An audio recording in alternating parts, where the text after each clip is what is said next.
guys, welcome back. So I am kicking off the new year with a wonderful lady to my, hang on, it's my right. Everyone's left on the TV. And yeah, that's what threw me. And I don't know my right from my left at the best of times. Oh, you're in good company. Excellent, good. Yeah, I'm here with Kate Sassanelli. Awesome name, by the way. Thank you. So, but you wear that to your husband, Gino? Yeah, I do. Yeah, so I shorten it to Sass and say that that's my kind of contribution. Okay. So I'm here with Kate, and we're going to be chatting about business life, as we usually do in the In Conversation With series. So business life and how social media has helped you to be as awesome, and will continue to be super awesome as you develop your brand and stuff. Yeah. But we've also, just off camera, and I think I'm going to capture this on some photographs, we've got Dylan with us. It's one of Kate's randomly stroking that. I'm not stroking Kate. That would be weird. It's a good job you said that. Yeah. People might think that and stuff. So I've got a series of questions for you. We'll just see how it goes, shall we? Absolutely. So my first question, nice and easy question to begin with. What would you say your why is? What's your purpose? my business why. Yeah. Which I imagine was linked in. Sorry, let me listen to your answer. Are you going to say linked to personal? Is it linked? No, is it linked to personal? Is it linked? It absolutely started off personal. Yeah. So I've become a yoga teacher, a movement teacher, kind of just well-being advisor all round, because personally I suffer quite a lot with mental health issues, mainly anxiety and depression.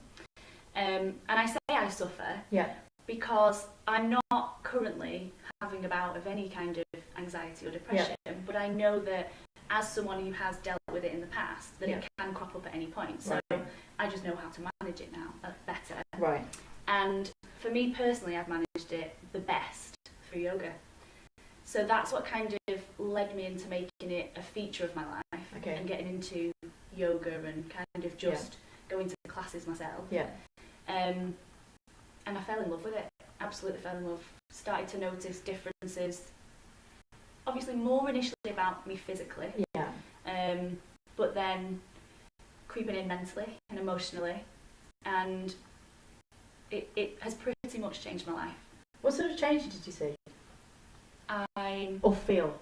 Maybe you must say.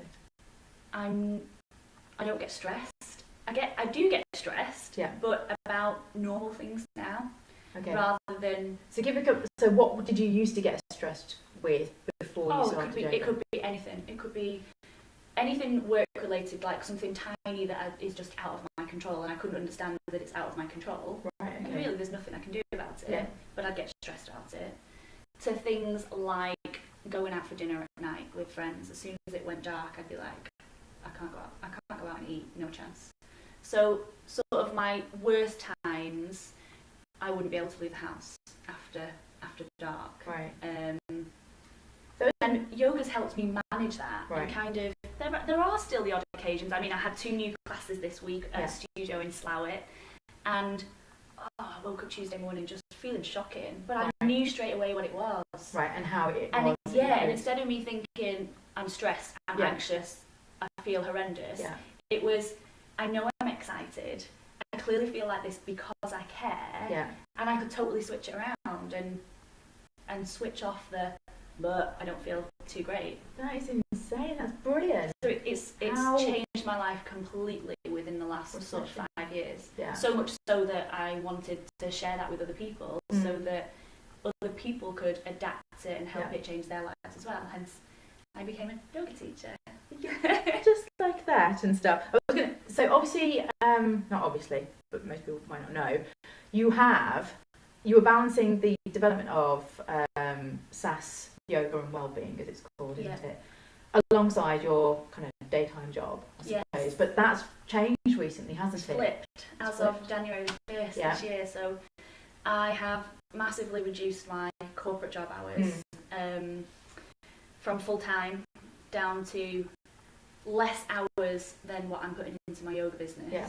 And the biggest reason I've done that is because there were so many opportunities opportunities, like I'm blessed to have these opportunities kind of come my way, that it got to a point where I physically didn't have time to say yes to anything else. Yeah. So something had to give, and because yoga and the wellness side is what makes me happy and what I want to give to other people, then my corporate job had to kind of give. I'm very thankful that I do have a corporate job that I absolutely love, to be fair, and hence why I didn't want to give it up completely. Yeah. But my yoga and my wellbeing business is sort of my future, really. That's where I see myself long term. So there are lots of people, and if you are one of these business owners watching this now, who did the same as you, so they have this balance between their corporate job and then trying to develop their business on sort of like on the side as such. And a lot of clients I talk to feel as though they just can't make that move to either reduce their hours for whatever reason that might be, or sometimes it's out of fear as well. Yeah. But they know their heart lies in their business, but they just can't make that leap. Yeah. So what was it that helped you make that leap? Because you loved lucky for you, you loved both things. Yeah, I'm really lucky. I think it's the fact that in the long term, I want to be happy, and yoga has never felt like a job. I sometimes think, like, I can't believe I'm being paid to do this and share this. So I knew that was what I wanted to do forever, really. Yeah. And it was the number of opportunities that I kind of balanced out and thought, I want to take these opportunities on because they mean so much more to me. So I had to give something, because there's only so many hours in a day and a week. And a couple of weeks before Christmas, I was really thankful I'd made the decision, because I was burnt out, and I just thought I actually couldn't carry on working full time and managing a business. So obviously I knew it was coming up that I was going part time anyway. But I do believe that it's fear more than anything, because I am absolutely obsessed with making sure that the decision is the right decision. So I would highly advise that, yes, you absolutely look at finances. You know, what realistically do you need to manage a house? Bare minimum. And what kind of things, what don't you want to give up? So I know that I want a holiday, one holiday a year with my husband. I know that, you know, we want to go out for breakfast and not worry about what the bill's going to be. I often see, by the way, and I will put a link in the comments, you need to follow Kate on Instagram, because she often posts on her stories where she's having breakfast and I'm food. a massive Just saying, awesome, sort of like advocate of balancing, having a really great healthy appetite with fitness and just living life. Food is Sorry, part of my life. Don't worry. So there are lots of things you wouldn't want to give up on. There was a lot of things that I wouldn't give up, but then I know there are things that I can give up, and happiness is so much more important than money to me. And that's probably only kind of dawned on me in the last 12-18 months, that I don't need millions of pounds to be happy. I just want to be able to pay my bills and my mortgage, and I want to be able to go out for breakfast with my husband and go on holiday. And realistically, I don't think anything else could make me happier. I'm gonna cry. that you make it sound so wonderfully simple. It is now. I've made the decision. I'm scared, obviously. My first corporate paycheck is due next week, and I have no idea what the balance is going to be. But I'm confident that, you know, I can pay my bills and my mortgage. If I need to, I'm confident there are a number of things that I can definitely still give up, finance-wise. But now I've made that decision, I've kind of got that drive to go out and find work as well, if I need to. It's that impetus, isn't it? Now you've got that. I've got no choice really now, because exactly. I've made that decision. And if I need to back it up financially, then I can. And plus, I've got that more time to spend to go and look for extra things and market my business. You've got to own it, haven't you? I didn't have previously. You've got to own that decision. That's the key thing, isn't it? And just keep going with it. And as somebody that I know someone who's my mentor, you said you've got to trust that process. That's it. You've got to own that, haven't you? Yeah. And like you were saying, last 12 or 18 months, you've become more aware of your happiness. Yeah, absolutely. And what drives it. I would say exactly the same. So I gave up my corporate job 18 or so months ago, and that was hugely daunting. But I went, what, cold turkey? And kind of gave up the job and then started to set up the business. And like you, I did this whole, I'd written it down, what do I need to, I wrote down all my bills that I needed to pay. It was definitely a process. And things like that. And I thought, right, okay, well, that's bare minimum. That's what I need to cover every month. And I believe in what I'm doing. Now I need to go and just get on with it and get it done and stuff. But bizarrely, I put a post out recently on Instagram about taking a break over Christmas from posting as much as I do. And yes, data and stats took a nosedive. But that was the first time in a long time that I felt really, really happy and able to connect with, friends and family that on a level that I hadn't done so before. Yeah.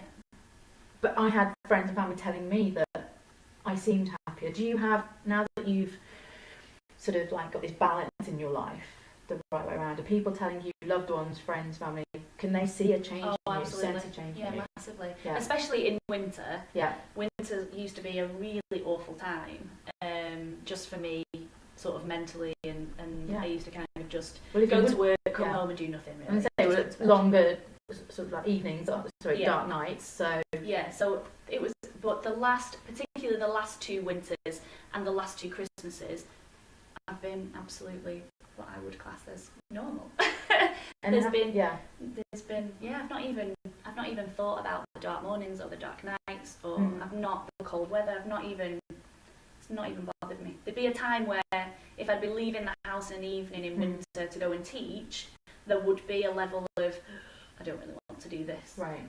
And the last 2 winters, not at all, not one bit. And that just shows how much I'm absolutely loving what I'm doing. Yeah. And you're always in the gym like mega early.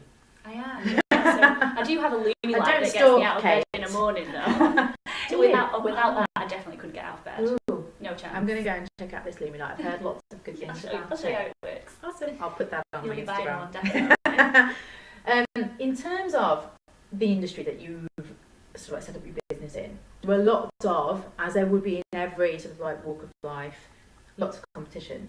Absolutely. Or lots of other people rather, in terms of doing what they do. So how is it that what process do you take in order to establish your brand and your identity? You're very particular about that, aren't you? Oh God, I think I'm particular about everything, to be honest. Not bad. That's something I definitely can't let go of. I wish yoga would help me let go of that, but no. I will admit, when I first started teaching, it was very much, I had this head-on of competition, and you're always thinking about what other people are doing, rather than, absolutely, rather than, putting your energy into you. Yeah, there's so much. Oh God, it's thinking about normal. someone else. It's absolutely normal. Yeah. So that has switched really, because I've realised that as a yoga teacher, there are plenty of people to go around, all yoga teachers, and we're all completely different.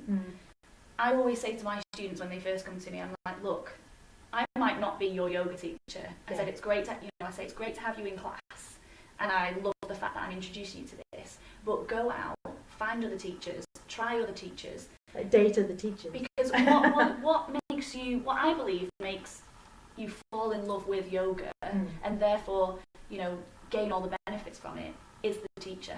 Is to find that teacher and that class that you slot into, feel comfortable in going to, and can actually take something away from that person with you. So I know that students will come and go because I'm not everybody's cup of tea. Yeah. But and I think once you accept that, you kind of find who you are as a teacher, and you realise what you do well, and you just roll with it. And as much as I have often thought about changing my style or adapting to suit people, to make people come to my classes, it doesn't work because I don't feel right. You wouldn't be able to maintain that. If someone asked me to change my style, it'd be impossible. It would be a no, because that's not you. I have a style, and the style is me, and I put my heart and my soul into teaching. And if you come to my class and you love that, brilliant. If you don't, then I am more than happy to kind of direct you to another teacher or to a route that might suit you a little bit better.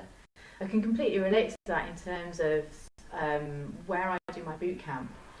The lady who runs that, Sue, I've been going to her about 5 or 6 years, and again, she's got a certain style, but that connects with me, and I've built a bond with her and a trust as well. So I feel as though she knows how to kind of get the best out of me, and if I'm feeling a little bit low or a certain exercise isn't the right one or whatever it might be, I can go to her and trust her implicitly in terms of sharing that information with her, but also trusting her recommendations. That's so important. Absolutely. It's the trust element massively. I don't want people coming to my classes and not really and questioning what I'm doing. Phone's ringing. That's because you're so popular. Sorry. I'm glad I turned mine off and it's not me, that is you. But yeah, trust is massive because at the end of the day I've got a huge responsibility to help people get where they want to be, and it's massive, and if they don't trust me, I'm not going to be able to guide them in that right way. So my branding and everything else hopefully screams me, because everything is me, my style, my look and feel, the way I hold classes and workshops, even down to the way I speak in classes. I don't go in and my voice doesn't change, and I get my left and right totally mixed up. I make mistakes where even the class corrects me. But that's me. That's you. And I can't put on an act. I can't be somebody else. So fingers crossed it's working so far. It goes back to that acceptance of, you talked about finding that happiness and acknowledging that, and then owning that, and then making that shift in terms of your work-life balance, or whatever that term is. It's about owning. A lot of it is to do with confidence as a small business owner, as you say. But at first, when you have a business idea, I don't know whether you guys think the same way. You really get super excited about it, and you start to own it, and then you start to sort of doubt yourself, don't you? Oh, massively. And it's every other week. It's that doubt though that can really be it's such a hindrance, can't it? And it can be that horrid voice in your head that prevents you from achieving what you really want to do. And owning it, exactly. Oh, I feel inspired already. I will put a link in the comment, as I say, to Kate's website and Instagram page as well. And I want to just come on and talk about specific social media channels. Okay. So which platform or social media channel do you think you've gelled with the most from your business perspective, and why? I would say 50-50, maybe 60-40 between Instagram and Facebook, now slightly shifting more towards Instagram. Right, okay. Just because I find it easier to use. It's a photo and copy. And that's it. And you let it do whatever it needs to do. You don't get hung up on how many followers you've got, how many followers have left you. It's just, I'm sharing my content. If you love me, you love me. If you don't, you don't.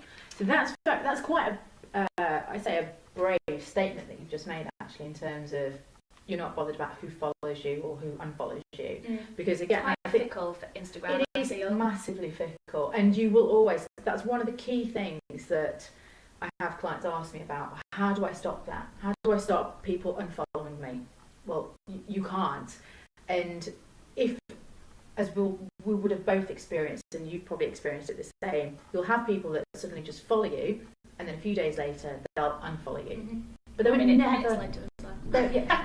Later. And when it first starts to happen, you feel you take it personally, don't you? Absolutely. It's like, why me? What have I done wrong? Did I post? Was it the wrong picture? Or did I say something wrong? But the more you experience the platform, and the more confidence you have in yourself and your post and your belief, like you were talking about, you've got a lot of self-belief.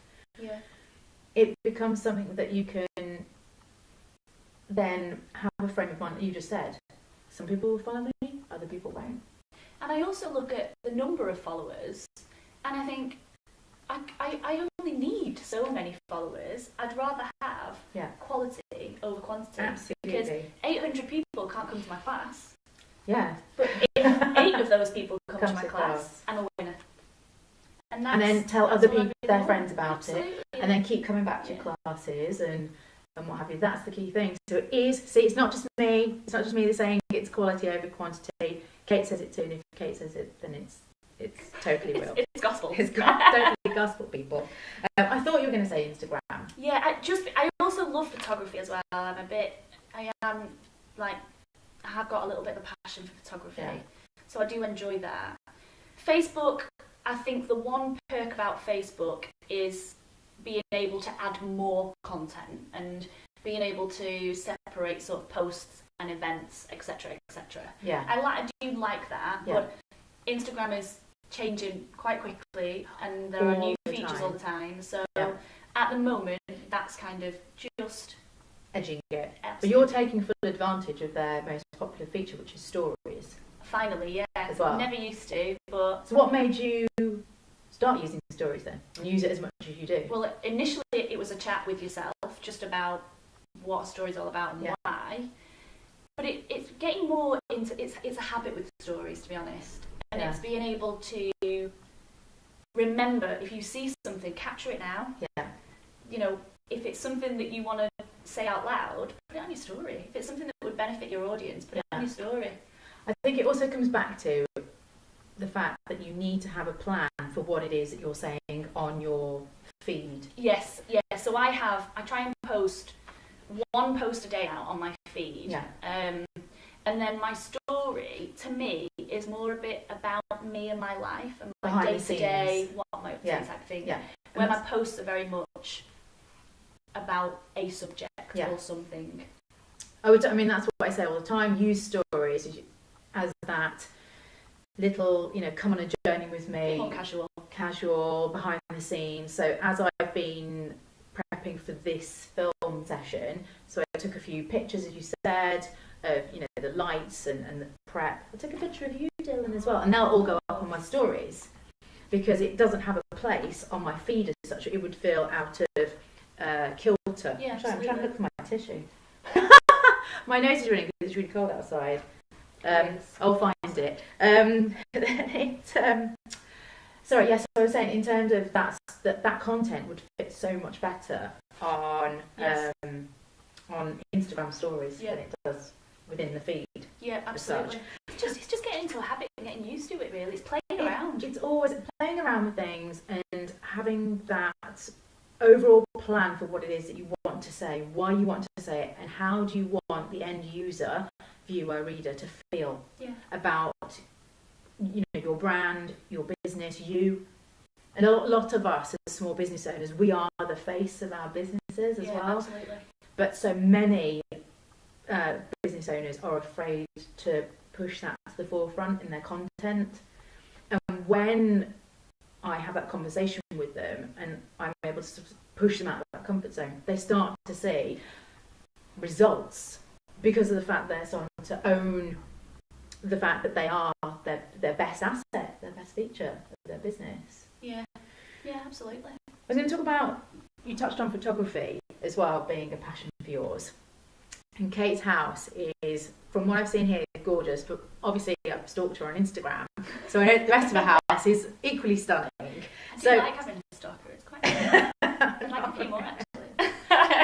If you'd like to apply, leave a comment to have a go. So you don't have one Instagram account, you have 2 Instagram accounts. I do have 2. One for the yoga business, and then the second one is all to do with your beautiful home and interiors. Yeah. So for most business owners, having just one social media account is enough. But you've got 2 on one channel plus all the other things that you do. Yeah. So why? I do like a challenge. Why was it important for you to have 2 distinct accounts? So my SAS Village Life account came about because I used to have a personal Instagram account that disappeared off the face of the earth. I think we were having a coffee when that happened. We did, yeah. And I was thinking, apparently I've done something wrong, which I hadn't done something wrong. It was been this hacked. Russian hacking yeah, bug absolutely. thing. And Instagram have never given it back. So after a bit of a strop about that, I kind of forgot about it and thought, you know what, I've got enough to manage. Yeah. But then there are things that I just want to share that aren't suitable for my yoga profile. Yeah. And I didn't want to mix the two up.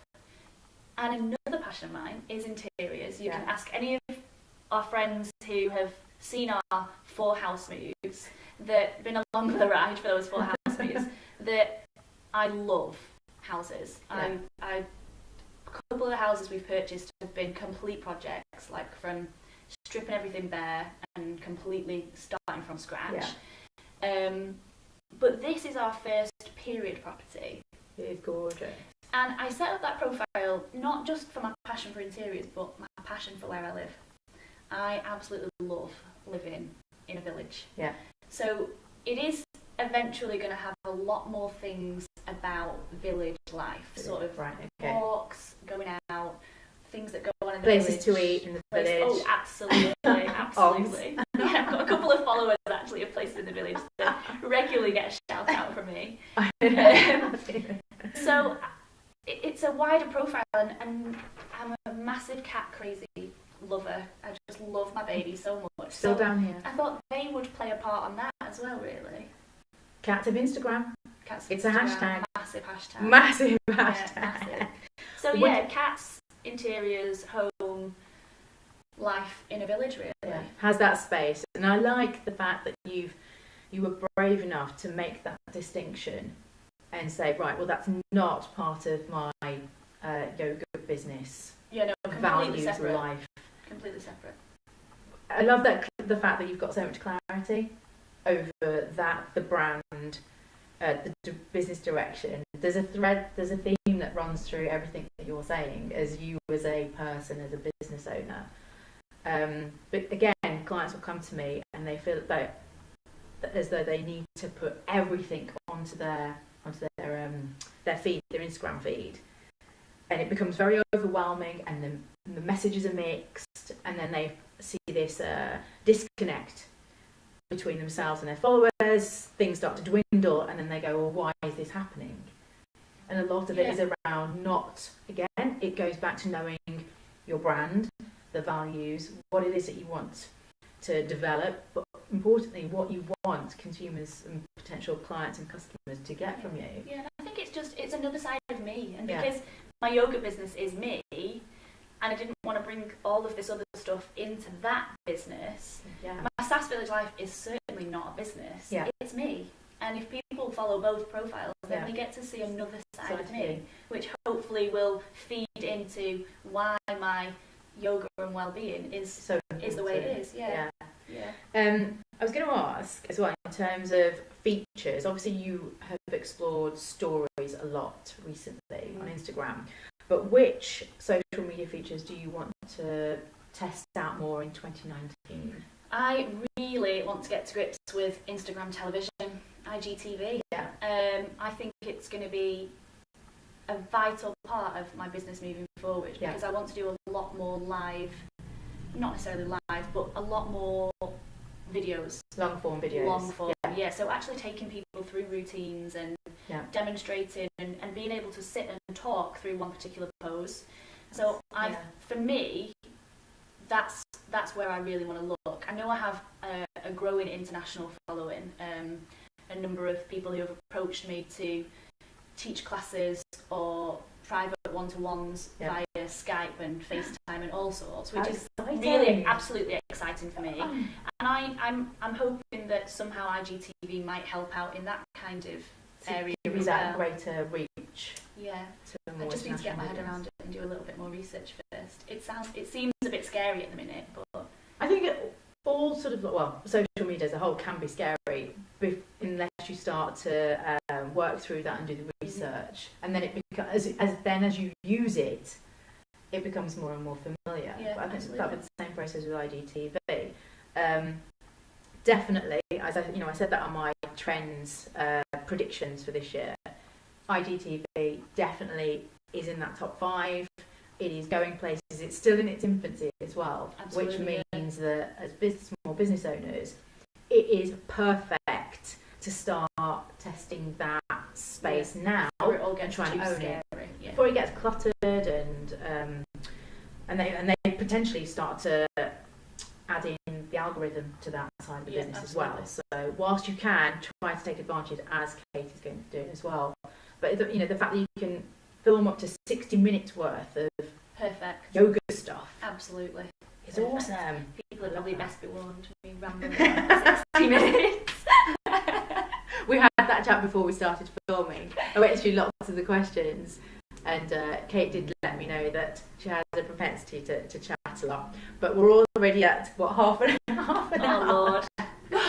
This is make sure you tell people at the beginning of this to grab a brew. Oh, grab a brew, by the way. Get settled in. Like we are, cozy by the radiator.